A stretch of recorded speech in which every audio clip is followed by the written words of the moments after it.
اعوذ باللہ من الشیطان الرجیم بسم اللہ الرحمن الرحیم وَإِذِ اسْتَسْقَىٰ مُوسَىٰ لِقَوْمِهِ فَقُلْنَا اضْرِب بِّعَصَاكَ الْحَجَرَ فَانفَجَرَتْ مِنْهُ اثْنَتَا عَشْرَةَ عَيْنًا قَدْ عَلِمَ كُلُّ أُنَاسٍ مَّشْرَبَهُمْ كُلُوا وَاشْرَبُوا مِن رِّزْقِ اللَّهِ وَلَا تَعْثَوْا فِي الْأَرْضِ مُفْسِدِينَ وَإِذِ اسْتَسْقَىٰ مُوسَىٰ، اور جب موسیٰ علیہ السلام نے پانی مانگا لقومہ اپنی قوم کے لیے، فقلنا تو ہم نے کہا اضرب بعصاک الحجر، اپنی لاٹھی پتھر پر مارو، فانفجرت پس پھوٹ پڑے اس پتھر سے اثنتا عشرتا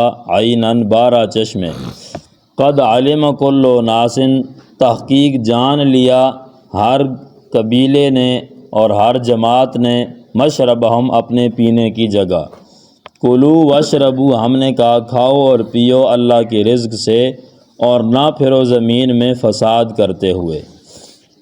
یہ 8واں رکوع ہے، اس کا پچھلے رکوع کے ساتھ ربط کہ پچھلے رکوع میں بنی اسرائیل پر 7 انعامات کا بیان تھا اور 1 عذاب کا، یہاں 8ویں انعام اور دوسرے عذاب کا ذکر ہے۔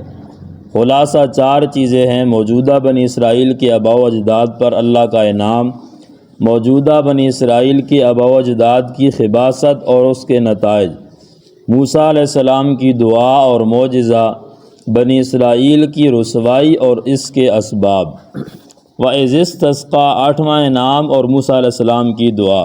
یہ بھی میدان طی کا واقعہ ہے کہ وہاں صاحبان کا بندوبست ہو گیا، بادل ان کے لیے سایہ کرنے لگے، کھانے کے بھی بندوبست ہو گیا، من و سلوہ ان کے پاس آتا رہا، اب پانی کا مسئلہ تھا۔ تو انہوں نے کہا موسیٰ علیہ السلام سے کہ آپ ہمارے لیے اللہ سے دعا کریں کہ وہ ہمیں پانی دے دے۔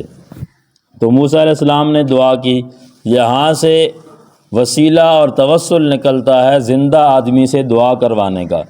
تو انہوں نے موسیٰ علیہ السلام زندہ تھے، ان سے دعا کروائی، بھئی آپ ہمارے لیے دعا کریں اللہ ہمیں پانی دے دے۔ موسیٰ علیہ السلام نے دعا کی، اللہ نے فرمایا کہ اپنی لاٹھی پتھر پر مارو۔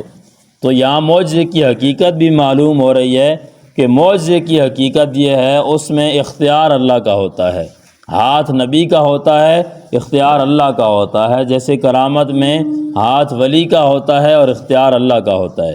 جیسے موسیٰ علیہ السلام نے اللہ سے دعا کی تو اس کی قبولیت میں اللہ نے فرمایا کہ اپنی لاٹھی پتھر پہ مارو، پھر انہوں نے لاٹھی ماری، اللہ نے اس سے چشمے نکال دیے۔ اب 12 چشمے کیوں نکالے؟ اس لیے کہ وہ 12 قبیلے تھے اور آپس میں ان کی بنتی نہیں تھی، تو 12 الگ الگ چشمے بنا دیے اور پھر متعین بھی کر دیا بھی یہ چشمہ فلاں قبیلے اور فلاں جماعت کا ہے، تاکہ پھر آپس میں لڑ نہ پڑیں۔ فانفجرت معجزہ موسیٰ فقل نضرب اجابت دعا۔ اچھا، اضرب بعصاک الحجر، اس کا معنی یہ ہے اپنی لاٹھی پتھر پر مارو۔ تو انہوں نے پتھر پہ ماری۔ اب یہ پتھر کون سا تھا؟ تو بعض مفسر کہتے ہیں عام پتھر تھا، لیکن بعض مفسرین کہتے ہیں نہیں، الحجر، یہ کوئی متعین اور خاص پتھر تھا جو موسیٰ علیہ السلام کے کپڑے لے کر بھاگ گیا تھا۔ موسیٰ علیہ السلام کے بارے میں بنی اسرائیل نے اور کچھ مشرکین نے مشہور کیا ہوا تھا کہ یہ نامرد ہے، بہت طرح طرح کے الزام لگائے۔ تو اللہ نے اس کی صفائی کے لیے ایسے کیا، موسیٰ علیہ السلام دور گئے غسل کرنے کے لیے، کپڑے پتھر پہ رکھے تو پتھر بھاگ پڑا کپڑے لے کر، مجمع کے درمیان آ گیا، لوگوں نے دیکھ لیا تو الزام اٹھ گیا۔ پھر موسیٰ علیہ السلام لاٹھی مار رہے ہیں اس پتھر کو اور کہہ رہے ہیں کیوں تم بھاگ گیا، کیوں میرے کپڑے لے کے بھاگ گیا؟ تو یہ وہ والا پتھر ہے، اس پر لاٹھی ماری تو اس سے چشمے نکل آئے۔ سر سید احمد خان جس طرح پہلے گزرا کہ معجزات کا منکر تھا، تو اس نے یہاں بھی انکار کیا، ابھی پتھر سے پانی کیسے نکل سکتا ہے؟ تو اس نے معنی کیا، کہتا ہے اضرب بعصاک الحجر، اپنی لاٹھی کے ذریعے اس چٹان پر چڑھو، دوسری طرف پانی موجود ہے۔ وہاں کدھر چٹان تھی اور کہاں پانی موجود تھا؟ اگر تھا تو پھر بنی اسرائیل کا سوال کرنے کا اور دعا کرنے کا کیا مقصد؟ خود جا کے تلاش کر لیتے نا۔ موسیٰ علیہ السلام کہتے بھی جاؤ ادھر پانی ہے، موجود ہے، جاؤ دیکھ لو۔ اچھا، فقل نضرب، ہم نے کہا پتھر پر لاٹھی مارو، انہوں نے لاٹھی ماری۔ مولانا رسول خان صاحب فرماتے ہیں کہ پتھر سے پانی آنا بھی عجیب ہے، لیکن پتھر کے نیچے پانی ہوتا ہے۔ اس سے زیادہ عجیب بات یہ ہے کہ رسول اللہ صلی اللہ علیہ وسلم کی انگلیوں سے پانی آیا۔ یہ بھی ان کا آپ علیہ السلام کا معجزہ ہے، کیونکہ انگلیوں میں پانی نہیں ہوتا۔ ہم اپنے مدرسوں کے نام رکھتے ہیں قاسمیہ، رشیدیہ، امدادیہ، لیکن دنیا دار سکولوں والے نام رکھتے ہیں سر سید سکول۔ جو پکا انگریز کا وفادار تھا وہ اپنی 16 پارہ والی تحریف، ایک تفسیر ہے جس کی 16 پاروں والی ہے، تحریف میں لکھتا ہے لاٹھی لے کر سفر کر پانی کی تلاش میں، لیکن یہ تحریف ہے کیونکہ ضربہ کے بعد فی آئے تو اس کا معنی سفر کرنا ہوتا ہے۔ اور آگے قرآن کہتا ہے فن فجرت من ہو، فن فجرت، پس نکل پڑی اس سے۔ اگر آگے پانی ہوتا تو یہ موجودہ پس آگے پانی پایا، حالانکہ یہاں لاٹھی ماری تو اس سے پانی نکل آیا۔ اسنتا عشرۃ عینہ، 12 چشمے۔ اور اضرب کا معنی چلنا، یہ دوسری جگہ میں بھی آتا ہے۔ جب قصر کی نماز کا ذکر ہے تو وہاں بھی ہے اذا ضربتم فی الارض، جب تم زمین میں سفر کرو، جب تم زمین میں چلو۔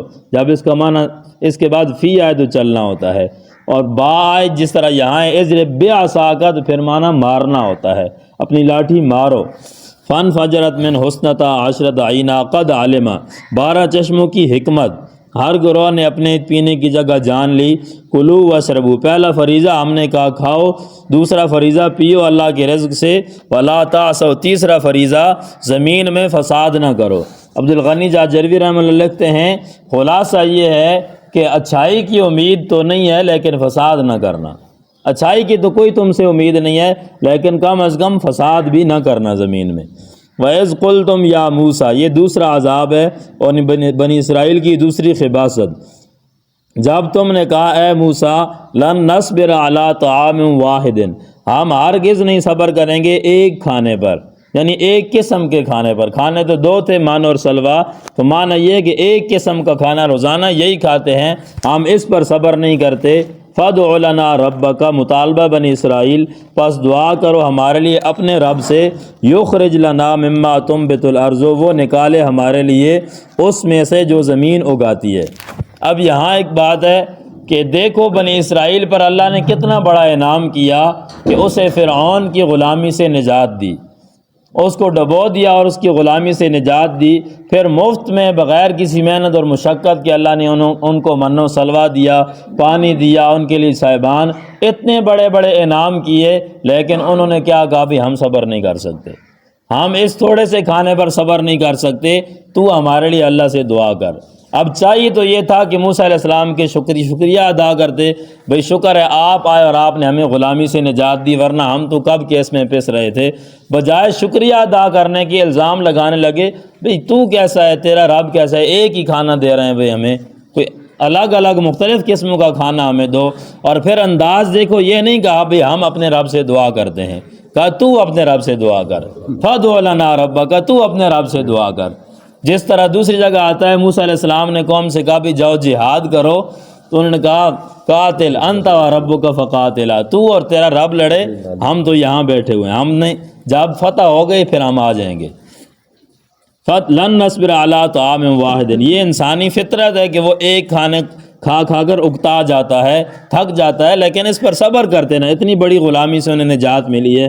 لیکن جب بندہ غلامی میں بہت زمانہ اور بہت عرصہ رہ جاتا ہے تو غلامی پھر اس کی طبیعت بن جاتی ہے، پھر آزادی کو وہ کوئی نعمت نہیں سمجھتا۔ فَادْعُ لَنَا رَبَّكَ، دعا کر اپنے رب سے کہ نکالے ہمارے لیے اس میں سے جو زمین اگاتی ہے، مِن بَقْلِہَا، سبزیاں، ترکاریاں، ساگ وغیرہ، پالک، ساری چیزیں، وَقِثَّائِهَا، اور ککڑی، تر، بادرنگ جس کو پشت میں کہتے ہیں کھیرا، وَفُومِهَا، اور گندم، فوم کے معنی 2 کیے گئے، ایک گندم اور دوسرا لہسن، وَعَدَسِهَا، مسور کی دال، وَبَصَلِهَا، اور پیاز، یہ چیزیں ہمیں دے۔ قال موسیٰ علیہ السلام کی فرمائش، موسیٰ علیہ السلام نے فرمایا اتستبدلون الذی، کیا تم لیتے ہو وہ ہوا ادنا، جو کم ہے، جو مرتبے میں کم ہے، بالذی، اس سے، ہوا خیر، جو اس سے بہتر ہے، یعنی بنسبت اس کے یہ چیزیں کم ہیں، کہ اس میں تمہیں محنت کرنی پڑے گی، مشقت ہوگی، ذلت ہوگی، اور وہ تمہیں بیٹھے بٹھائے مل رہا تھا، تو یہ مرتبے میں اس سے کم ہے، درجے میں اس سے کم ہے، ورنہ کوئی بھی نعمت اللہ کی ادنا نہیں ہے، ساری قیمتی ہیں۔ اہبطوا مصرا، موسیٰ علیہ السلام نے فرمایا اچھا جانا ہی ہے، ضروری یہ چیزیں چاہتی ہو تو پھر جاؤ۔ اہبطوا مصرا، جواب خداوندی، چلے جاؤ کسی شہر میں۔ مصر عام کوئی بھی شہر ہے، وہ والا مصر مراد نہیں ہے جس سے نکلے تھے، کیونکہ اس میں حضرت یوشع علیہ السلام کے دور میں گئے تھے۔ اہبطوا مصرا، کسی شہر میں چلے جاؤ، فإن لکم، اجابت دعائے موسیٰ، پس بے شک تمہارے لیے ما وہ ہے سألتم جو تم مانگتے ہو، جاؤ وہاں سے دکانوں سے بیج لاؤ اور زمینیں اس میں اگاؤ اور یہ ساری چیزیں چاہو۔ وَضُرِبَتْ، ناشکری کا پہلا نتیجہ، وَضُرِبَتْ عَلَيْهِمُ الذِّلَّةُ، اور ڈال دی گئی۔ ضربت اس کا ویسے معنی مارنا ہوتا ہے، یہاں ضربہ کا معنی ہے ٹھپا لگا دیا گیا، جس طرح وہ ٹھپا مہر لگاتے ہیں تو یہاں بھی ضربت مہر لگا دی گئی اور ٹھپا لگا دیا گیا اور نقش کر دیا گیا، علیہم ان پر، الذلۃ، ذلت، والمسکنۃ، اور مسکینی محتاجی، ذلت دوسروں کی نظروں میں، والمسکنہ، اور مسکینی اور محتاجی اپنے نظروں میں، سب کچھ ہوتے ہوئے پھر بھی دوسروں سے مانگتے رہیں گے، کبھی سیر نہیں ہوں گے۔ وباؤ بغضب، دوسرا نتیجہ، اور وہ لوٹے اللہ کے غضب کے ساتھ۔ ذالک بانہم، یہاں سوال ہے، اس آیت سے معلوم ہوا ہمیشہ یہودی ذلیل رہیں گے، ان کو کبھی حکومت نہیں ملے گی، لیکن آج ان کو حکومت اسرائیل کے نام سے ان کو ملی ہوئی ہے۔ جواب، قرآن مجید میں دوسری جگہ الا بحبل من اللہ وحبل من الناس، کہ ان کی ذلت ختم ہوگی دو صورتوں میں، ایک تو حبل من اللہ، مسلمان ہو جائیں، دوسری صورت یہ ہے کہ حبل من الناس، لوگوں کے سہارے حکومت بنا لیں، اور یہ بات سب کو معلوم ہے کہ اسرائیل کی حکومت امریکہ اور یورپ کے سہارے پر ہے، ان لوگوں کے سہارے پر ہے، وہ ہاتھ اٹھا لیں تو ان کی حکومت بالکل نہیں چل سکتی۔ ذالک بانہم، یہ ذلت اور مسکینی اور غضب، اس کی وجہ کیا ہے؟ سبب گرفت نمبر 1، اس لیے بِأَنَّهُمْ كَانُوا يَكْفُرُونَ بِآيَاتِ اللَّهِ، کہ وہ اللہ کی آیات کا انکار کرتے تھے، وَيَقْتُلُونَ النَّبِيِّينَ، دوسرا سبب وہ انبیاء کو قتل کرتے تھے، بغیر الحق کے ناحق۔ بغیر الحق کیوں فرمایا؟ انبیاء کا قتل تو ہوتا ہی ناحق ہے، تو یہ تاکید کے ساتھ ہے، اور دوسرا ان کی برائی کی مزید قباحت کا بیان ہے، اور تیسرا بغیر الحق ان کے ہاں بھی ناحق تھا، خود ان کے نزدیک بھی انبیاء کا قتل ناحق تھا، انہوں نے انبیاء کو شہید کیا۔ حضرت زکریہ علیہ السلام، حضرت یحییٰ علیہ السلام، ایک دن میں 40 انبیاء کو انہوں نے شہید کیا۔ ذالک بما عصوا، یہ وجہ کیا تھی کہ انہوں نے نافرمانی کی، وکانوا یعتدون، اور وہ حد سے نکلنے والے تھے، حد سے جب نکل گئے، اپنے آپ کو خدائی کے دعوے دار سمجھنے لگے اور خدا کا محبوب، نحن ابناء اللہ واحباؤہ، ہم اللہ کے بیٹے اور اس کے محبوب ہیں، تو پھر ان کو اللہ کی انبیاء کی باتیں نہیں سمجھ آتی تھی، پھر ان کو شہید کرنے لگے، ان کی دشمنی پر اتر آئے، تو اس وجہ سے ان پر غضب بھی نازل ہوا اور ذلت اور مسکینی بھی نازل ہوئی۔ وآخر الدعوانا